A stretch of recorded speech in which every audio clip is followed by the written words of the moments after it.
I'm asking you to do this for me. Let's finish this. Hello and welcome to Butter Movies. Dwight realized that Tyson had done permanent damage, and there was no other option but to face the situation head-on. Bill had come to know that it was Dwight's men who had shot at Vicar Liotto, and he had made the decision to not stay quiet. Bill was livid, and he wanted to kill Dwight. Bill was done playing petty games, and he wanted to put an end to things once and for all. Dwight told Tyson that he shouldn't have done what he did. He told him his recklessness could have cost him his life. Dwight made Tyson understand that he was a part of the family, and even if he was wrong, everybody would support and protect him. But that said, Dwight made it clear that it didn't mean that he would break the chain of command and act on his own accord. Tyson felt a bit overwhelmed hearing Dwight's words. He had presumed that either he would be fired from the gang or Dwight would take some strict action against him. Tyson didn't reveal anything to his father, and he told him that everything was under control. Meanwhile, Dwight went and told Christina that he needed to leave Tulsa and go back to New York. Obviously, Christina was hurt, but somewhere she knew she had expected that to happen. She told Dwight that if things went downhill this time around, then he probably wouldn't get the option to make things right once again.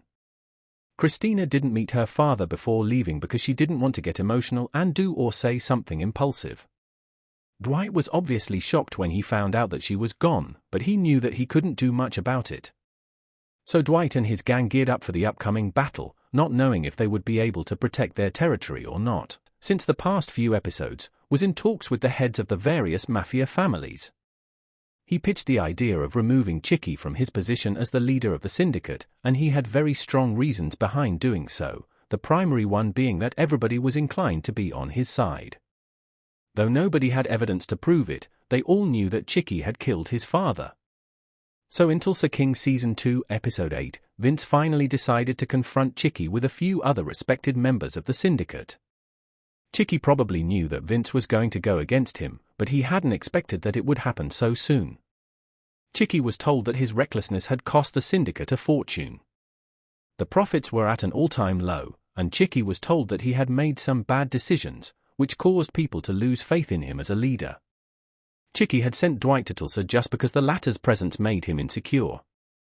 The syndicate members told Chicky that if he hadn't banished Dwight, things wouldn't have turned the way they did. Chicky was angry beyond any measure. He would have killed Vince in a heartbeat if he had the opportunity. But he knew that he needed to step aside as he couldn't go against the syndicate. I believe it would be difficult to keep Chicky on the sidelines. He will hit back, and maybe he will be reckless enough to go after Vince and spoil his cause even further. Maybe he will join hands with Thresher and Bill, though it seems like a far-fetched possibility as of now. What happened between Bill and Thresher? Bill Bevilacqua drew first blood when his gang members shot Body and Jimmy. Jimmy got gravely injured, and we will come to know in the subsequent episodes if he survived or not. Meanwhile, the inevitable happened, and Thresher was thrown out of his business by Jackie Ming. I don't know how Thresher didn't see it coming, considering he knew how things worked in his business. Since the previous episodes, we have noticed that Thresher has no control whatsoever over Jackie. Jackie had his own army, and he knew that Thresher wouldn't be able to do anything to him. We can guess that every gangster is interconnected to some degree, but it makes more sense to focus on Tulsa and the surrounding areas, especially since Tina and Joanne have joined Dwight there. Other than finishing out Chicky's story, there isn't much reason to carry on with New York. Dwight appears to be building a solid foundation in Tulsa. He's got his family, and he's getting the girl, a girl who almost makes him blush. I was shocked that Andrea Savage disappeared so early this season, but it has made room for Dana Delaney to get some much-deserved screen time and Margaret to be more fully fleshed out. There's more to her past that I hope is uncovered as the seasons continue. Tough times don't last, but tough people do. Dwight is puzzled that despite everything she knows about him, Margaret is willing to put the danger aside and consider a future with him. And make no mistake about it, she wants that. Will that sentiment change as things continue to heat up through the end of the season? She seems pretty tough, but so did Stacy, and look what happened to her. There are 3 episodes left in Tulsa King Season 2. All we can do from here is try to make educated guesses about what's next. But Tatiana Zapadino, who plays Tina, can do more than that, and she did in our exclusive interview. Her advice? Don't get too attached to anyone because not everyone makes it out of this one alive. What do you think is coming for Dwight and the gang? Does Tyson represent something unique on the show? Shoot me your thoughts in a comment. Tyson got very lucky. For now, Tyson remains a free man in his conscience, he is not yet a killer. Joining forces with Dwight means the possibility is always within reach, but for now, he's free of that guilt. How long will this dynamic last amidst so much chaos? Dwight saw something in Tyson from the beginning, and despite Tyson's youth and inexperience, he's kept him close. But loyalty isn't free, and Dwight drives home to Tyson what it means to be part of his inner circle. When Tyson made a reckless move that could have ended disastrously, Dwight didn't let it slide. In any other family, that sort of half-baked decision-making would have spelled the end for Tyson, but Dwight operates differently. Mitch is a bright man. Despite hooking up with a genuine mafioso in Dwight, he seems to have learned from his mistakes. He uses common sense and compassion with Tyson, knowing it might be Tyson's last chance to get out of the life. If he murders someone, there is no turning back.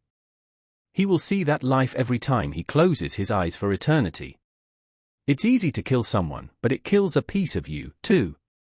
Tyson has learned nothing from his father, which is what's so damned heartbreaking about this turn of events. A real head-scratcher was discovering that Mark was awake and had heard everything Tyson said to him in the hospital room. Why didn't he reach out to his son and tell him not to do something he'd regret? Calling him was too late. Asking Dwight to call Tyson away wasn't enough. That was a super weird development that I didn't like at all. It felt contrived and awkward.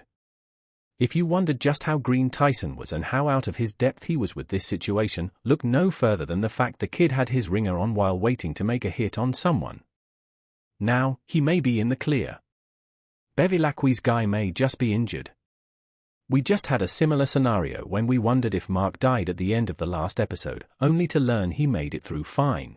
Maybe Tyson represents what could be rather than what we expect of gangster interactions, and from this, too, he will emerge relatively unscathed. Does it matter? He made a move that will anger a man who is not easily angered, Bevilacque, and who was willing to give Dwight a chance without making a war of it. This can't be good. Bevilacque rightly thought that to put a hit on Dwight meant the beef was personal.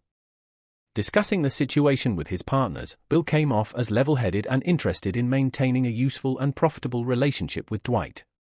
To him, it makes no sense to kill Dwight when he's a major earner with incredible growth. He's not against whacking him somewhere down the line, I don't believe him, but not now. Well, maybe now, but not when they were discussing it. The reality is that nutter Jackie was at the bottom of it. He's cold and calculating, with no regard for human life. He even scares the hell out of Cal Thresher, who I don't think stands a chance of making it out of the season alive. Cal is small potatoes, but after this episode, I realized Jackie is even smaller. He's an idiot. His big ideas for making the big bucks will be smashed to smithereens by his short fuse. That's not good for the long-term success of your business. Dwight knows that. Bill knows that. Hell, even Vince knows that. I'd be willing to bet that Cal's business will soon be up for grabs. In my opinion, Cal's only move to save himself would be to ask Dwight for help. He's in way over his head with Jackie. There's no way out because he's not a killer. Dwight would prefer not to be a killer, but he does what's necessary. Things in New York are changing, too. Vince is floating the idea of taking out Chicky. Keeping the New York faction doesn't seem doable in the long term for Tulsa King. New York is in Dwight's rearview mirror. At the end of Tulsa King Season 2, Episode 8, Thresher met Bill and told him that it was Jackie's men who had planted that bomb in Dwight's car. Thresher wanted Bill's support, but the latter was angry at him for being so reckless.